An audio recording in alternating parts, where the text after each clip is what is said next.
बच्चों, कल आपका रिपब्लिक डे का प्रोग्राम है तो कल सभी बच्चों को आना है।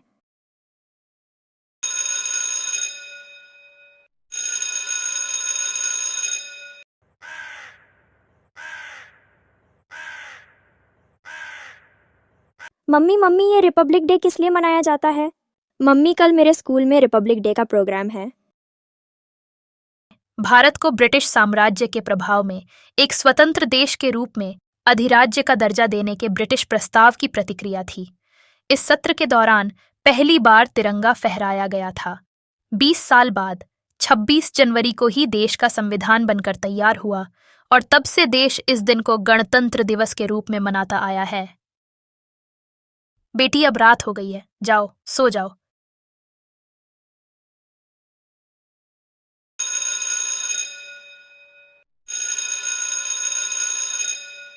बच्चों, हम सभी एक महत्वपूर्ण और गर्वशील दिन गणतंत्र दिवस के अवसर पर यहाँ इकट्ठे हैं। इस शानदार और ऐतिहासिक दिन की याद में हम सभी को अपने देश के समृद्धि और एकता की ऊंचाइयों की ओर बढ़ते हुए देखने का अवसर मिलता है। गणतंत्र दिवस हमारे देश के संविधान से जुड़ा हुआ है, जिसने हमें एक सशक्त, समृद्ध और समृद्धपूर्ण भारत की दिशा में अग्रसर करने का मार्ग दिखाया है। आज हम सभी यहाँ इस महत्वपूर्ण दिन की सकारात्मकता को समझते हैं और इस अद्वितीय पहलू को समर्थन करने के लिए एक संकल्प लेते हैं। हमारे देश का संविधान हमारी स्वतंत्रता के बाद रचा गया था, जिसने सुनिश्चित किया कि भारत एक समृद्ध, समरसता और सामरिक न्याय की दिशा में अग्रसर होता है। हमारा संविधान एक ऐसा दस्तावेज है जिसने सभी नागरिकों को समानता, न्याय और स्वतंत्रता के मौलिक अधिकारों का हकदार बनाया है।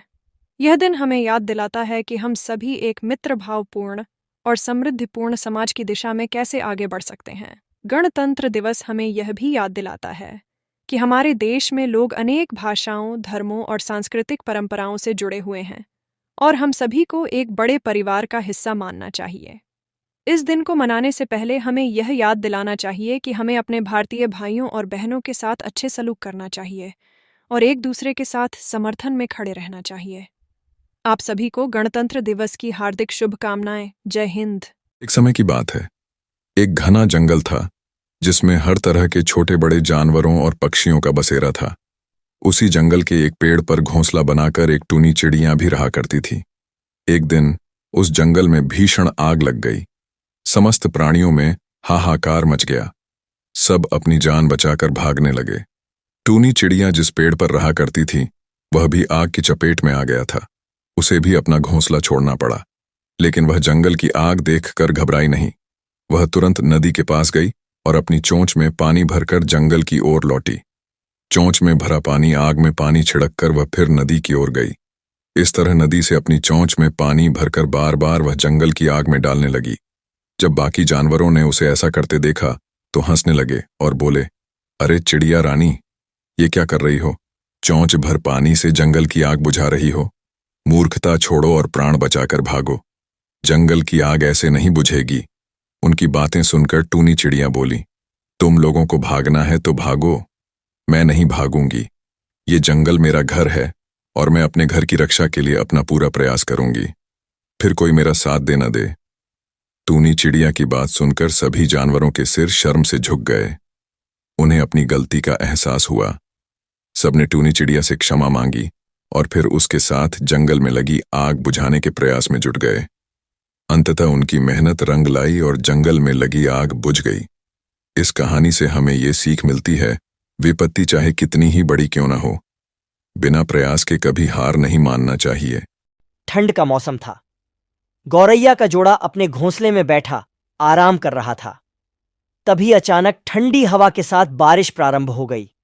ऐसे में कहीं से एक बंदर आया और उस डाल पर बैठ गया जहां गौरैया के जोड़ों का घोंसला था। बंदर ठंड से ठिठुर रहा था। ठिठुरन के कारण उसके दांत किटकिटा रहे थे। बंदर के दांतों की किटकिटाहट सुन गौरैया ने अपने घोंसले से बाहर झांक कर देखा। बंदर को बारिश में भीगता देख वह स्वयं पर नियंत्रण नहीं रख पाई और पूछ बैठी, कौन हो तुम? इतनी बारिश में यहां इस डाल पर क्या कर रहे हो? क्या तुम्हारा कोई घर नहीं? गौरैया की बात सुन बंदर चिढ़ गया, किंतु उस समय वह किसी बात का उत्तर नहीं देना चाहता था। वह चुप रहा। बंदर को चुप देख गौरैया का हौसला बढ़ गया और लगी वह अपनी सलाह देने। लगता है तुम्हारा कोई घर नहीं, तभी इस बरसात में भीग रहे हो। तुम्हारा चेहरा तो मानव जैसा है, शरीर से भी हृष्ट पुष्ट लगते हो। ऐसे में अपना घर बनाकर क्यों नहीं रहते? अपना घर न बनाना मूर्खता है, उसका फल देखो। तुम बारिश में बैठे ठिठुर रहे हो और हमें देखो, हम सुख से अपने घोंसले में बैठे हैं। ये सुनना था कि बंदर क्रोध में लाल पीला हो गया। उसने गौरैया के घोंसले को तोड़ दिया। मूर्ख को परामर्श देने का फल गौरैया को मिल गया था। इस कहानी से हमें ये सीख मिलती है, परामर्श उसे दो जिसे वास्तव में उसकी आवश्यकता हो, वह उसका मूल्य समझेगा। मूर्ख को परामर्श देने पर हो सकता है उसके दुष्परिणाम भोगने पड़ा। एक वन में बरगद के पेड़ की ऊंची डाल पर एक घोंसला था जिसमें गौरैया का जोड़ा रहता था। दोनों दिन भर भोजन की तलाश में बाहर रहते और शाम ढले घोंसले में आकर आराम करते थे। दोनों खुशी खुशी अपना जीवन यापन कर रहे थे। मौसम आने पर गौरैया ने अंडे दिए। अब उसका पति भोजन की तलाश में जाता और वह घोंसले में रहकर अंडों को सेती और उनकी देखभाल करती थी। वे दोनों बेसब्री से अंडों में से अपने बच्चों के बाहर निकलने की प्रतीक्षा कर रहे थे। गौरैया का पति भोजन की तलाश में गया हुआ था। तभी एक मदमस्त हाथी उस वन में आ गया और उत्पात मचाने लगा। वह अपने विशालकाय शरीर से टकराकर और सूंड से हिला हिलाकर पौधों को उखाड़ने लगा। कुछ ही देर में सारा वन तहस नहस हो गया। आगे बढ़ते बढ़ते वह उस बरगद के पेड़ के पास पहुंचा जहां गौरैया का घोंसला था। वह जोर जोर से पेड़ को हिलाने लगा, लेकिन बरगद का पेड़ मजबूत था। हाथी उसे गिरा नहीं पाया, लेकिन इन सब में गौरैया का घोंसला टूटकर नीचे गिर पड़ा और उसके सारे अंडे फूट गए। अपने बच्चों की मृत्यु पर गौरैया विलाप करने लगी। जब उसका पति वापस लौटा तो गौरैया ने रोते रोते उसे हाथी की करतूत के बारे में बताया। वह भी बहुत दुखी हुआ। दोनों प्रतिशोध की आग में जल रहे थे और हाथी को सबक सिखाना चाहते थे, लेकिन हाथी जैसे विशालकाय जीव के सामने उन जैसे निरीह प्राणियों का क्या बस चलता। उन्हें अपने मित्र वुडपेकर की याद आई और वे उसकी सहायता लेने का पहुंच गए। वुडपेकर के दो मित्र थे, मधुमक्खी और मेंढक। वे दोनों भी गौरैया के जोड़ा की सहायता को तैयार हो गए। सबने मिलकर योजना बनाई और हाथी को सबक सिखाने निकल पड़ा। पूरे वन को तहस नहस करने के बाद हाथी एक स्थान पर आराम कर रहा था। उसे देख योजना अनुसार मधुमक्खी ने उसके कानों में अपनी स्वलहरी छेड़ दी। हाथी स्वर लहरी में डूबने लगा ही था कि वुडपेकर ने उसकी दोनों आंखें फोड़ दी। हाथी दर्द से चीख उठा। इधर हाथी के अंधे होते ही कुछ दूरी पर मेंढक टर टर करने लगा।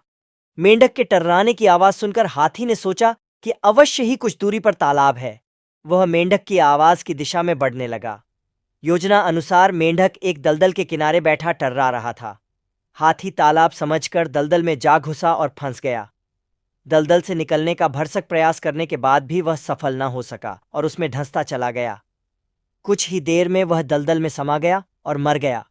इस तरह जैसे गौरैया ने अपने मित्रों की सहायता से हाथी से अपने बच्चों की मौत का प्रतिशोध ले लिया। इस कहानी से हमें यह सीख मिलती है, एकजुटता में बड़ी शक्ति होती है। एकजुट होकर कार्य करने पर कमजोर से कमजोर व्यक्ति भी बड़ा से बड़ा कार्य संपन्न कर सकता है।